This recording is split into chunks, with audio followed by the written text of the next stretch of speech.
नमस्कार, स्वागत है साहित्यिक झरोखा चैनल पर। आज हम करेंगे बहुत ही महत्वपूर्ण प्रश्न, भारत भारती की लोकप्रियता। भारत भारती मैथिली शरण गुप्त जी की रचना है और ये ऐसी प्रथम काव्य रचना है जिसमें देशभक्ति की भावना के साथ साथ अतीत का गौरवगान भी किया गया है तथा आने वाले भविष्य के लिए लोगों को आशावान बनाने का प्रयास भी गुप्त जी ने किया है। तो आइए इस प्रश्न को समझने का प्रयास करते हैं। देखिए, भारत भारती की रचना मैथिली शरण गुप्त ने की और सन 12 और 13 ईस्वी में इसकी रचना हुई है। इसी रचना के कारण मैथिली शरण गुप्त को राष्ट्रीय कवि की उपाधि दी गई, यानी राष्ट्रीय कवि मैथिली शरण गुप्त जी राष्ट्रीय कवि कहलाए। वो इसी कारण, इसी रचना की प्रसिद्धि के कारण उनको राष्ट्रीय कवि के रूप में पहचान मिली है। यह रचना सांस्कृतिक नव जागरण का ऐतिहासिक दस्तावेज है, यानी हमारी संस्कृति के प्रति नए विचारों को उत्पन्न करने वाला एक विशेष दस्तावेज इस रचना को कहा जा सकता है। आचार्य रामचंद्र शुक्ल की परिभाषा बहुत ही महत्वपूर्ण है इसमें। वो ये मानते हैं कि पहले पहल हिंदी प्रेमियों का ध्यान खींचने वाली पुस्तक भी यही है, कि ये ऐसी पुस्तक है जो हिंदी भाषा से प्रेम करते थे उनको अपनी ओर आकर्षित किया है इसी पुस्तक ने।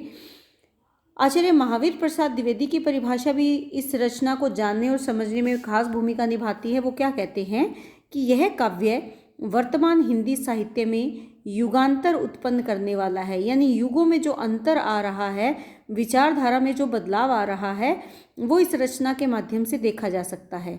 इसमें यह संजीवनी शक्ति है जो किसी भी जाति को उत्साह जागरण का वरदान दे सकती है, अर्थात किसी भी जाति को दोबारा से नया जीवन देने का जो दम है वो इस रचना में है, यानी उत्साह को वापस ले आना, जागृत करना मानवता में या मानव के मन में, वो इस रचना में खासियत है या इस रचना की काबिलियत है। इस रचना की मुख्यतः मैथिली शरण गुप्त ने 3 भागों में, 3 खंडों में इसकी रचना की है भारत भारती की। सबसे पहला जो खंड है वो अतीत खंड है, दूसरा वर्तमान खंड है और तीसरा भविष्यत खंड है। इसी के आधार पर हम ये जानने का प्रयास करेंगे कि भारत भारती जो रचना है वो कैसे लोकप्रियता प्राप्त हुई उसे, या क्यों वो भारतवर्ष के लोगों में इतनी प्रसिद्धि प्राप्त उसने करी। तो यहाँ पर जो आपका प्रश्न पूछा जाएगा वो इसी प्रकार पूछा जाएगा कि भारत भारती की लोकप्रियता पर प्रकाश डालिए। आप इसकी भूमिका जब बनाएंगे तो उसकी भूमिका में ये सभी विशेष तथ्य दे सकते हैं। इन तथ्यों से आपका जो भारत भारती के प्रति जो ज्ञान है या उसके बारे में आप जितना जानते हो वो सब इसकी भूमिका में आ जाएगा। इसके बाद हम देखते हैं कि किस प्रकार आप इस प्रश्न को 3 भागों में बांटकर भी इसको व्याख्यायित कर सकते हैं। तो इस रचना के कारणों को 3 भागों में बांटकर हम देख सकते हैं कि क्यों ये रचना इतनी ज़्यादा लोकप्रिय हुई, इसके क्या कारण रहे। देखिए, इस रचना का जो प्रथम खंड है वो अतीत से जुड़ा हुआ है। किसके अतीत से? भारतवर्ष के अतीत से।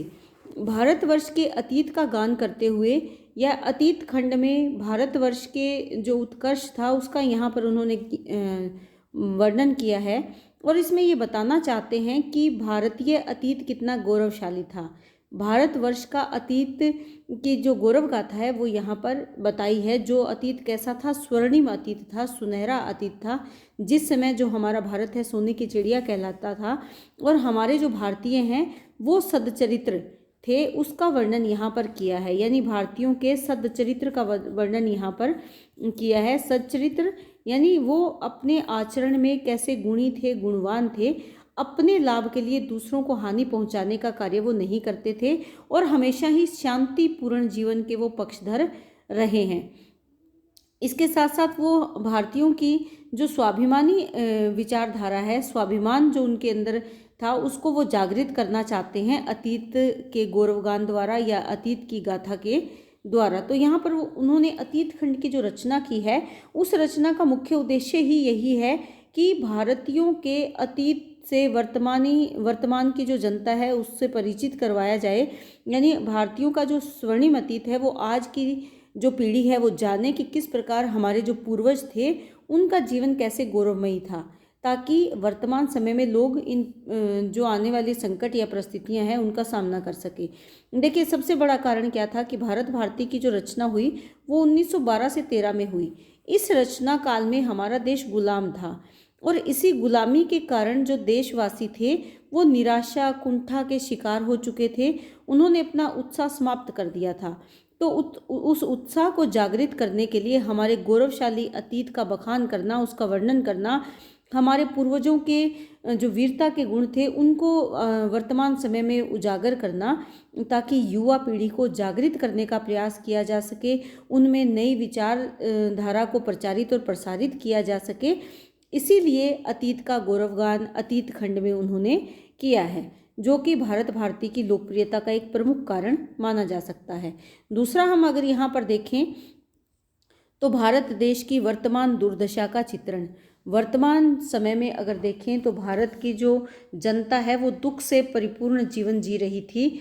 उस स्थिति को बदलने के लिए वो प्रेरणा देते हैं। भारतवर्ष की जनता गरीबी, अनपढ़ता, दरिद्रता, जो कृषक या किसान वर्ग है उनकी कैसे दयनीय दशा है, व्यापारियों की कैसे खराब दशा है, अंधविश्वास और रूढ़िवादिता किस प्रकार हमारे समाज को अपने चंगुल में जकड़ रही है, जो धार्मिक भेदभाव है, आपसी फूट है, इसके साथ साथ विदेशियों की जो गुलामी को हम सहन कर रहे थे या स्वयं के हम अतीत को भूल चुके थे और हमारे भारतीयों के चरित्र का किस प्रकार पतन होने लगा था, ये सभी समस्याएं हैं जिसका चित्रण इन्होंने वर्तमान दुर्दशा में किया है, या जो इन्होंने वर्तमान खंड है उसमें इन विचारों का, इन भारतीयों की दुर्दशा का चित्रण यहाँ पर किया है। और क्यों किया है?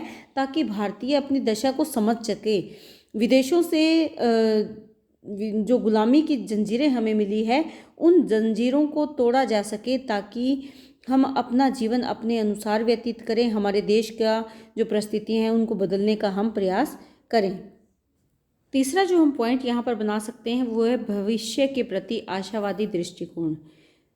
जो ये रचना है भारत भारती, इसके माध्यम से जो तीसरा खंड इन्होंने लिखा भविष्यत खंड, उस खंड में लोगों को आशावादी बनने के लिए वो प्रेरित करते हैं। इसमें उन्होंने अनेक उदाहरण दिए, जिसमें एक चंद्रमा का उदाहरण भी है कि कुछ समय के लिए चंद्रमा को ग्रसित किया जा सकता है, उसको ग्रहण लग सकता है, लेकिन इसका मतलब ये नहीं कि चंद्रमा अपनी चांदनी ही खो दे।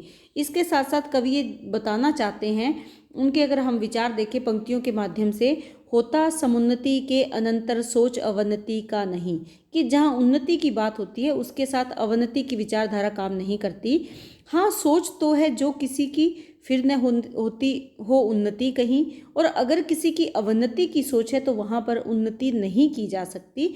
तो ये बताना चाहते हैं कि जो काली निराशा भरी अंधेरी रात है वो समय के साथ बीत जाएगी और एक दिन फिर से भारतवर्ष संसार में सिरमौर होगा।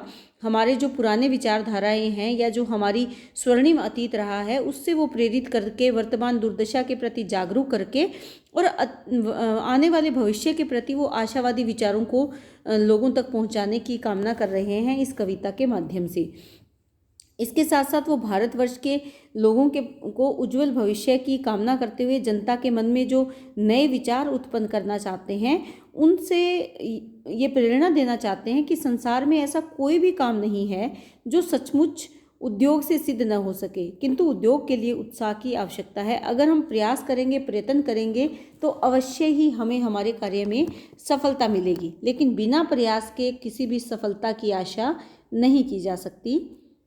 इसीलिए गुप्त जी भारत के लोगों को सचेत होकर, कर्मशील बनकर, सद्भाव और प्रेम के भाव के साथ अपने प्रयास करने के लिए प्रेरित करते हैं, ताकि हम आने वाले भविष्य को सुनहरा बना सके, उज्जवल बना सकें। तो इन विशेषताओं को अगर हम देखें तो हम मान सकते हैं कि इन्हीं विशेषताओं के कारण जो भारत भारती है वो इतनी लोकप्रिय कविता बनी या इतना लोकप्रिय काव्य रचना बनी, और आज तक इस काव्य रचना की लोकप्रियता समाप्ति या कम नहीं हुई है।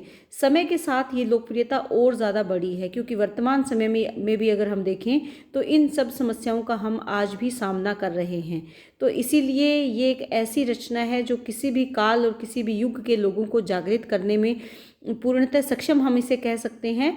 और वर्तमान समय में भी, वर्तमान संदर्भ में भी अगर हम देखें तो ये रचना उतनी ही उपयोगी और महत्वपूर्ण है जितनी कि अपने रचना काल में रही है। इसीलिए ये रचना आज भी उसी प्रकार लोकप्रिय बनी हुई है हिंदी साहित्य में। और अंत में आप इस प्रश्न का निष्कर्ष लिखेंगे। निष्कर्ष में आप यही बताएंगे कि इस काव्य कृति के माध्यम से गुप्त जी भारतीय लोगों को जागृत करना चाहते हैं, जगाना चाहते हैं, उन्हें झकझोरना चाहते हैं ताकि वो संघर्ष करें, उत्साह के साथ अपना कर्म करें और अपनी समस्याओं का समाधान स्वयं ढूंढें, क्योंकि कोई अन्य सहायता करने के लिए नहीं आता। अपना सहायक हमें खुद ही बनना पड़ता है, तभी हम सफलता की ओर अग्रसर हो सकते हैं और हमारे या जो वर्तमान बुरी परिस्थितियां हैं उनमें हम बदलाव कर सकते हैं। तो इसी तरह से आप ये प्रश्न पूरा करेंगे। पहले आप इसकी भूमिका बनाओगे, भूमिका में ये सारी महत्वपूर्ण बातें आप इसमें लिखोगे।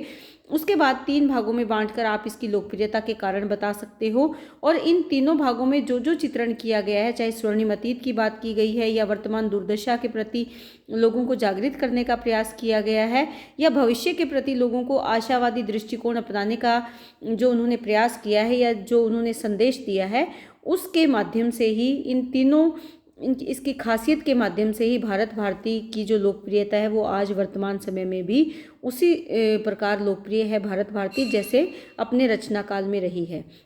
तो उम्मीद करती हूँ कि ये प्रश्न आप बहुत अच्छे से तैयार कर पाएंगे। इसी के साथ बहुत बहुत धन्यवाद। चैनल को लाइक, शेयर और सब्सक्राइब करते रहें।